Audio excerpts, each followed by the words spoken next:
오늘도 말씀을 깨닫는 은혜와 함께 하나님 나라를 누리는 복이 있기를 주님의 이름으로 축원합니다. 데살로니가 전서의 말씀을 통해 바울은 데살로니가의 그 믿음에 굳게 선 것을 보며 너무나도 감사하고 또 그들을 격려하고 위로했어요. 그래서 1장부터 3장까지는 그들의 그 믿음으로 인하여 하나님 앞에 감사하고 그들을 위로하고 격려하고 또 그들을 통해 자신도 위로받았음을 이야기를 하고, 이제 4장과 5장은 그럼에도 불구하고 그들 가운데 있었던 문제들에 대한 교훈을 지금 바울은 주고자 하는 것이죠. 그래서 후반부는 그 데살로니가 교회에 있는 여러 문제들에 대한 교훈과 권면을 바울이 담고 있습니다. 그래서 4장 1절에 보면, 그러므로 형제들아 우리가 끝으로 주 예수 안에서 너희에게 구하고 권면하노니, 이제 권면하겠다라는 거죠. 너희가 마땅히 어떻게 행하며 하나님을 기쁘시게 할 수 있는지를 우리에게 배웠으니 곧 너희가 행하는 바라. 마땅히 어떻게 행하며 하나님을 기쁘시게 할 수 있는지를 우리에게 이미 배웠다는 거예요. 배웠기 때문에 너희가 지금 행하는 바다. 그들을 앞에서 칭찬했던 데살로니가 교인의 그 믿음과 그들의 믿음의 역사와 사랑의 수고와 또 소망의 인내, 이런 모든 것들이 결국 배웠기 때문에 가능한 것이지 그냥 된 게 아니에요. 그래서 하나님을 기쁘시게 하는 것이 어떤 것인지를 이미 배워서 너희가 행하고 있고, 그것을 더욱 많이 힘쓰라 라고 말하고 있어요. 더욱 많이 힘쓰라. 사실 우리는 몰라서 못하는 경우는 별로 없어요. 알지만 하지 않는 게 문제죠. 몰라서 아예 우리가 신앙생활을 어떻게 하는 것이 올바른 것인지 우리가 모르는 사람은 없죠. 그런데 알지만 우리의 의지가, 우리의 육신이 약해서 번번이 넘어지고 연약해서 넘어져서 문제죠. 그러니 우리가 뭔가 새로운 걸 더 배워야 되고 연구해야 되고 알아야 되는 것이 아니라 이미 우리가 배운 걸 그대로 행하는 게 중요한 거예요. 우리가 살면서 필요한 모든 것은 유치원 때 이미 다 배운다 그래요. 사회의 어떤 질서와 함께 사회를 이루며 살아가는 방식에 대하여 이미 다 배웠어요. 그런데 우리가 배운 대로 살지 않는 게 문제죠. 신앙도 고스란히 똑같아요. 우리가 몰라서 안 하는 게 아니라 이미 배워서 알고 있으나 하지 않는 게 문제죠. 그래서 너희가 행하는 바라 더욱 많이 힘쓰라 말하고 있어요. 더욱 많이 힘쓰라. 우리가 아는 바대로 더욱 힘쓰면 돼요. 우리는 분명 더 기도해야 된다는 것 알아요. 알기만 하지 말고 기도에 더욱 힘써야 돼요. 말씀을 묵상해야 된다는 걸 알아요. 알지만 우리는 하지 않아요. 의지가 약해서, 육신이 연약해서 아침에 시간을 조금만 더 준비하면 되는데 우리가 조금 더 자고 조금 더 눕고 또 내가 할 일에 분주하고 바빠서 말씀을 묵상하지 못하죠. 얼마든지 준비하면 할 수 있어요. 오전에 아침에 일어나서 10분, 20분 얼마든지 조금만 더 일찍 일어나면 돼요. 그런데 우리는 어때요? 밤 늦게까지 뭔가를 더 하려고 하는 우리의 욕심과 우리의 뭔가 더 해야 될 것 같은 마음에 늦게 자니까 아침에 일어나기가 분주하고 힘든 거죠. 10분, 20분 아침에 묵상할 시간을 가지려면 10분, 20분 일찍 자면 되는 거예요. 늦게 자면서 일찍 일어나려는 건 우리의 욕심이고 정욕이죠. 알지만 우리가 하지 않는 게 문제예요. 우리가 사랑으로 섬겨야 된다는 것, 더 낮아져야 된다는 것, 겸손해져야 된다는 것 알지만 우리의 자존심과 욕심과 정욕이 우리가 낮아지지 못하고 사랑의 수고를 하지 못하는 거예요. 그러니 배웠기 때문에 더욱 많이 힘쓰라는 거죠. 우리가 주 2절에 우리가 주 예수로 말미암아 너희에게 무슨 명령으로 준 것을 너희가 아느니라. 너희에게 명령으로 준 것을 너희가 안다라는 거죠. 그러니까 배웠다라는 거죠. 더욱 힘쓰라라는 거예요. 그러면서 이제 3절에 하나님의 뜻은 이라고 분명하게 명시해요. 하나님의 뜻이 무엇이냐? 하나님의 뜻은 이것이니 너희의 거룩함이라. 너희의 거룩함이라. 하나님의 뜻은 다른 데 있지 않아요. 우리가 세상에서 입신양명하는 걸 하나님이 원하시는 게 아니에요. 세상에서 우리가 성공하고 높아지는 걸 하나님이 원하시는 것 아니에요. 하나님이 우리 교회가 막 커지는 걸 원하시는 게 아니에요. 하나님의 뜻은 너희의 거룩함이라. 하나님은 우리가 거룩하기를 원하시지 우리가 어떤 세상적인 성공과 부와 명예를 얻는 것을 하나님이 원하시지 않아요. 그건 내 뜻이고 내가 원하는 것이지요. 하나님이 정말 원하시는 것, 하나님의 뜻은 너희의 거룩함이라. 본질적으로 우리는 죄로 인하여 죽을 수밖에 없는 자들이었고, 그런 우리를 예수 그리스도의 피로 씻어 정결하게 하고 거룩하게 하심으로 구원하셨는데, 이제 주님이 원하시는 게 무엇이겠어요? 거룩하게 하셨기에 거룩한 걸 주님이 원하시는 거죠. 우리의 그 어떤 것보다 하나님이 원하시는 건 우리의 거룩함이에요. 7절로 넘어가 보면 하나님이 우리를 부르심은 부정하게 하심이 아니요 거룩하게 하심이니, 하나님께서 우리를 부르신 것도 우리를 거룩하게 하심이다라는 거예요. 하나님의 뜻도 우리의 거룩함이고 하나님께서 우리를 부르신 것도 우리의 거룩함이에요. 그러므로 우리가 힘써야 될 것이 무엇인가? 믿음의 사람으로서 우리가 힘써야 될 것이 무엇인가? 그건 바로 거룩함이에요. 오늘 우리는 무엇을 위해 힘쓰고 있습니까? 우리의 거룩함을 위해 정말 힘쓰고 있느냐라는 거예요. 우리가 기도하는 이유는 우리의 거룩함을 위해서예요. 그런데 우리는 기도할 때 우리의 거룩함보다 당장 내가 직면한 나의 어려움과 문제의 해결 때문에 기도하죠. 그러나 그보다 더 근본적으로 우리는 우리의 거룩함을 위해 기도해야 돼요. 말씀을 왜 읽고 묵상하고 적용하고 순종해야 됩니까? 거룩하기 위한 거잖아요. 우리가 성경 많이 읽었다고 그걸 자랑하려고 읽는 것 아니잖아요. 묵상 많이 해서 성경을 많이 연구했다는 걸 자랑하려고 하는 게 아니잖아요. 그 말씀대로 사는 거룩함을 위한 거예요. 결국 우리가 정말 힘써야 되는 신앙의 본질적인 근본적인 문제는 거룩함이에요. 우리가 얼마나 우리의 거룩함에 대해서 생각해 봤습니까? 우리가 얼마나 거룩함에 대하여 힘씁니까? 예수 믿고 구원받았으니 성화, 거룩해져야지 알죠. 그런데 정말 그 거룩을 위해 오늘 여러분들은 무엇에 힘쓰셨습니까? 하나님의 뜻은 거룩함이라는데, 우리를 부르심은 거룩하게 하심이라고 하는데, 오늘 우리가 거룩을 위해, 나의 거룩을 위해 무엇을 힘썼느냐라는 것이요. 거룩한 주님의 자녀 백성답게 살기 위해 오늘 우리가 무엇에 힘을 썼습니까? 우리는 거룩함을 위해 힘쓰고, 거룩함을 위해 말씀을 묵상하고, 거룩함을 위해 기도하고, 거룩함을 위해 예배하고, 거룩함을 위해 우리의 모든 순간들이 이루어져 가야 되는 거예요. 그래서 우리가 무엇을 위한 것인가? 거룩함을 위한 것이다. 예수님께서 왜 십자가에 죽으셨습니까? 우리의 거룩함을 위한 것이죠. 그렇다면 예수 믿고 의롭다함을 얻고 거룩함을 얻었다면 그것으로 끝나는 게 아니죠. 예수님께서 나의 죄를 십자가에서 사해 주셨다, 이걸로 끝나는 게 아니에요. 그러므로 이제 우리는 옛사람을 벗어버리고 새 사람을 입어야 돼요. 옛사람의 모습은 여전히 우리 안에 남아있어요. 우리 안에 습관처럼 뿌리 깊게 자리 잡고 있어요. 이러한 모든 것들은 이제 우리가 말씀을 보며 깨닫고 회개하고 철저히 돌이키고 우리의 죄악된 모습들은 끊어내야 돼요. 그리고 거룩하게 빛 가운데로 행하는 믿음의 사람들이 되어져야 하는 거예요.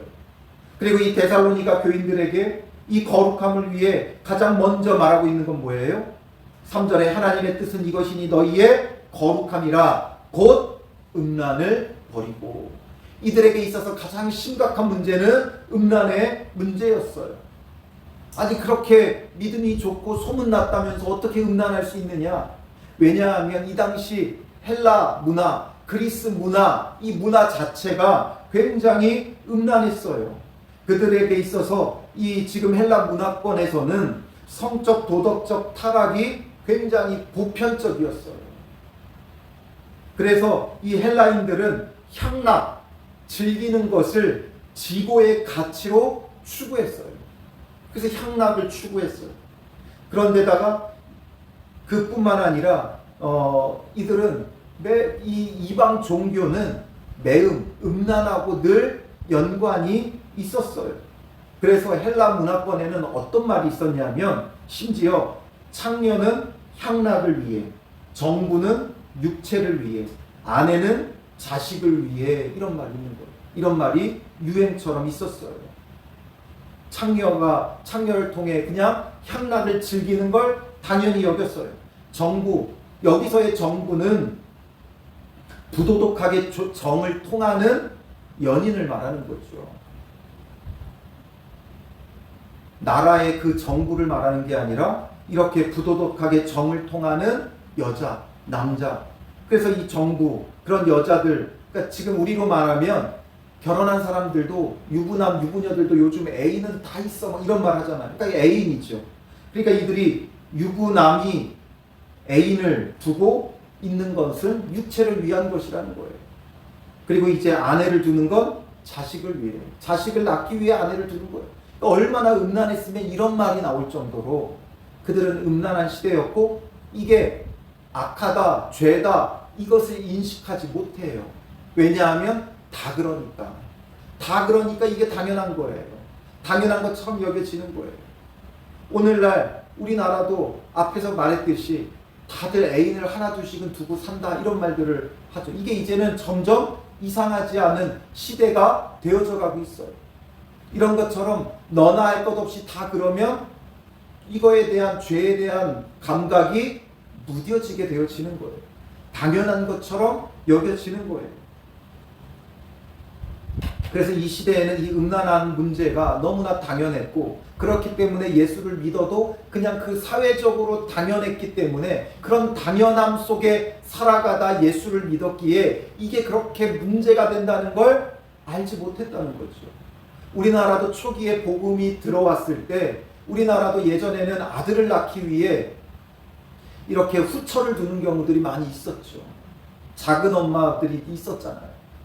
그런 것처럼 그 당시에 우리나라에 복음이 들어왔을 때도 그런 걸 첩을 두는 걸 우리나라 사람들도 별로 그렇게 이상하게 여기지 않았어요. 예수 믿으면서도 첩을 두고 있었어요. 왜냐하면 원래부터 있었던 첩이니까 그냥 그걸 당연하게 여기며 살아왔어요. 그러다 이런 것들이 문제라는 걸 선교사들을 통해 말씀을 통해 배우니까 아 옳지 못하는구나 끊어버리는 거예요. 우리나라의 도박, 술, 담배 이 문제가 얼마나 심각했는지 몰라요. 그래서 선교사들이 들어와서 금연, 금주 그리고 도박을 금하는 거 이런 운동들을 했어요. 그게 잘못인지 몰랐어요. 예수 믿어도 잘못이라는 걸 몰랐어요.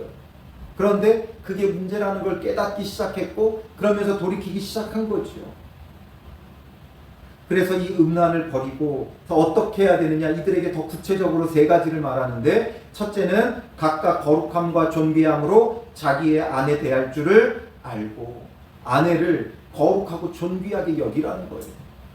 그냥 자식 생산의 수단처럼 여기던 시대에 그 아내를 거룩하고 존귀하게 여겨라. 그리고 두 번째는 하나님을 모르는 이방인과 같이 세욕을 따르지 말고 이방인들처럼 세욕을 따르지 말아라. 이 당시에 이방 종교들은 신전에서 창기와 교합하는 게 굉장히 자연스러운 부분들이었어요. 그런 창녀와 함께 이런 것들이 이런 세욕을 따르는 게 아주 당연시 여기던 시대였어요. 그러나 그런 것들이 옳지 못하다 분명히 말하는 거죠. 음란을 쫓지 말라는 거예요. 정욕을 쫓지 말라는 거예요. 그리고 6절에는 3번째로 이 일에 분수를 넘어서 형제를 해하지 말라. 분수를 넘어서 이 분수를 넘는다는 것은 넘어 들어간다는 뜻이에요. 그러니까 타인의 소유에 넘어 들어가는 거죠. 그러니 타인의 소유가 된 아내를 탐하고 취하여 가지고 형제를 해하지 말아라.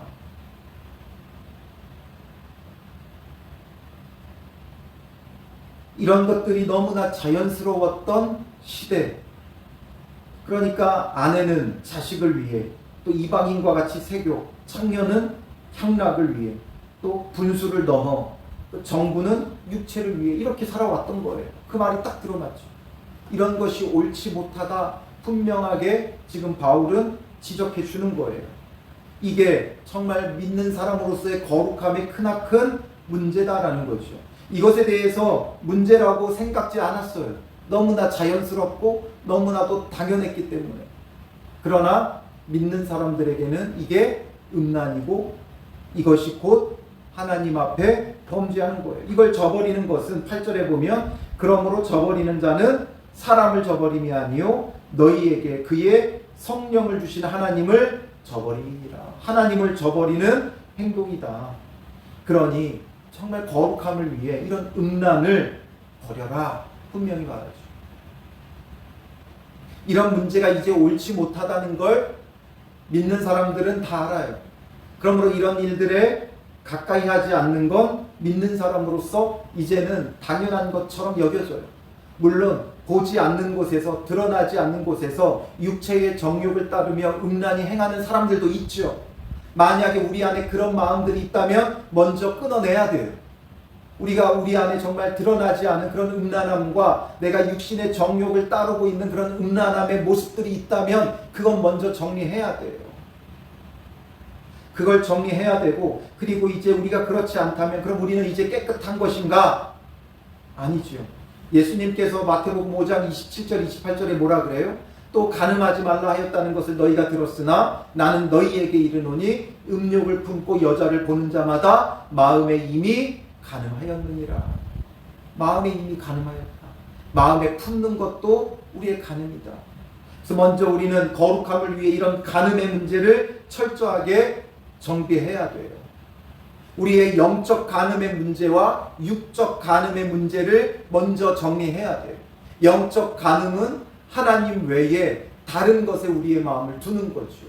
이런 영적 간음의 문제들을 먼저 정리해야 돼요. 하나님 외에 우리가 더 걱정하고 염려하고 두려워하는 것. 하나님이 계신데 왜 염려해요? 왜 두려워해요? 그건 그걸 섬기는 것과 같은 거예요.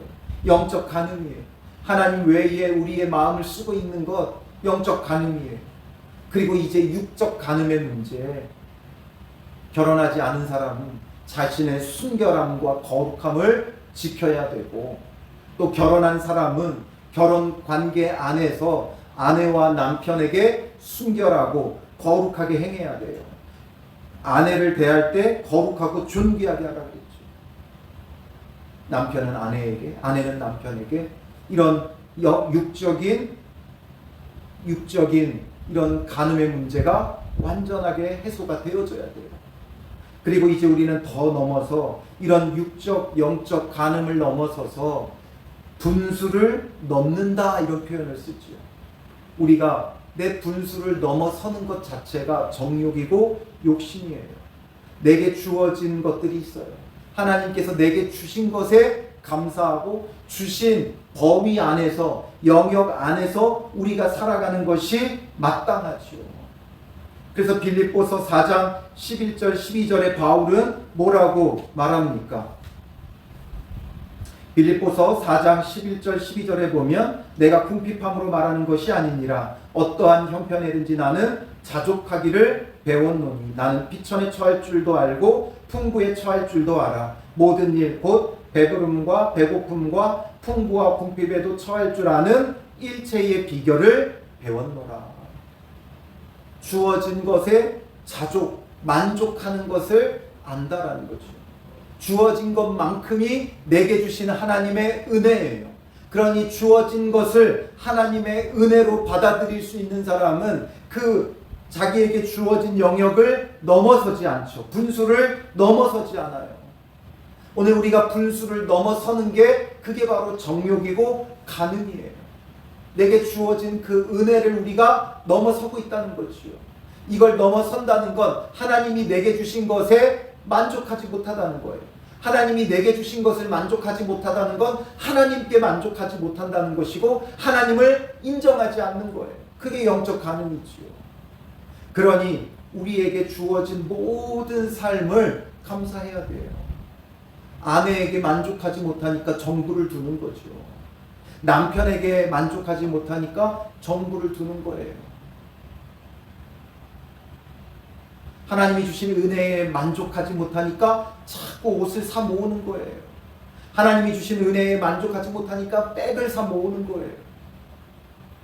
은혜에 만족하지 못하니까 뭘 자꾸 수집하고 모으는 거예요. 모든 것은 마지막 때에 썩어 없어질 것인데, 불타 없어질 것인데, 하나님 나라에 갈 때 우리가 가지고 갈 수 있는 게 하나도 없는데 뭘 그렇게 수집하고 모은들, 그게 무슨 의미가 있겠어요? 결국 그건 욕심이고 정욕이지요. 그게 바로 음란함이에요. 그게 우리의 욕심과 정욕과 탐심이죠. 정말 거룩을 위해 힘쓴다면 헛된 걸 사 모으지 말고 주어진 것에 감사하고 또 주어진 것을 존귀하게 여기며 만족할 수 있는 자가 되어져야 하는 것이죠. 거룩함은 여기서부터 출발이에요. 하나님께서 내게 주신 것에 감사하고 만족하며 내 아내와 남편을 만족하고 부모에게 만족하고 감사하고 자녀에게 만족하고 감사하고 내게 주신 일터에 감사하고 만족하고 내게 주신 교회에 만족하고 감사하고 내게 주신 집에 내게 주신 형편에 처지에 만족하고 감사할 때 그게 정말 거룩함이죠. 결국 죄는 어디서부터 와요? 욕심이 잉태한 즉 죄를 낳고 욕심에서부터 죄가 오는 거예요. 그러므로 우리의 욕심을 먼저 해결해야 되죠. 욕심을 해결하는 건 주어진 은혜를 깨닫고 그 은혜에 만족하고 감사해야 돼요. 그게 우리의 거룩의 출발점이 되어지는 거죠. 우리의 육신의 음란함을 버리고 정말 주신 은혜에 감사하며 주신 삶에 감사하며 주신 모든 처지와 상황에 감사하며 하나님께 모든 찬양과 영광과 경배를 올려드리는 것, 이게 바로 거룩함이죠.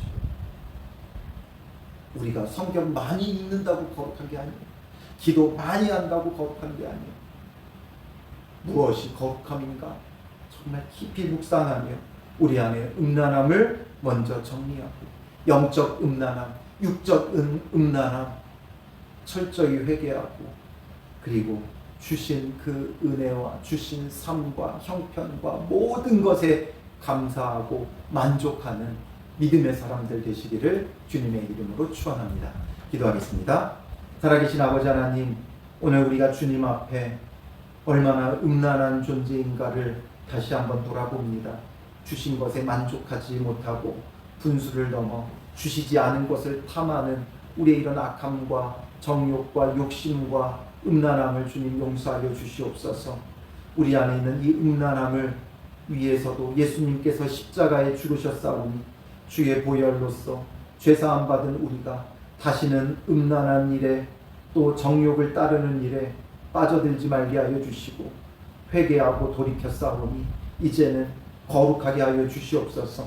하나님의 뜻은 거룩이고 하나님께서 우리를 부르심도 거룩하게 하심이오니 우리가 거룩하기를 힘쓰는 자들 되게 하시고 하나님께서 주신 모든 것에 감사하고 만족하며 은혜를 찬양하고 영광 올려드리며 정말 순결한 주님의 백성으로서의 영적인 모습을 갖추게 하시고 또 주어진 삶 속에서도 주신 것에 감사하며 분수를 넘지 않고 순결하고 정결하고 거룩한 믿음의 삶을 살아가게 하여 주시옵소서. 욕심과 정욕으로 얼룩졌던 우리의 삶을 깨끗하게 씻어내게 하시고 정말 지고지순한 순결한 마음과 순결한 믿음으로 주님 앞에 세워져 가는 믿음의 사람들 되게 하여 주실 줄 믿사오며 예수님의 이름으로 기도합니다. 아멘.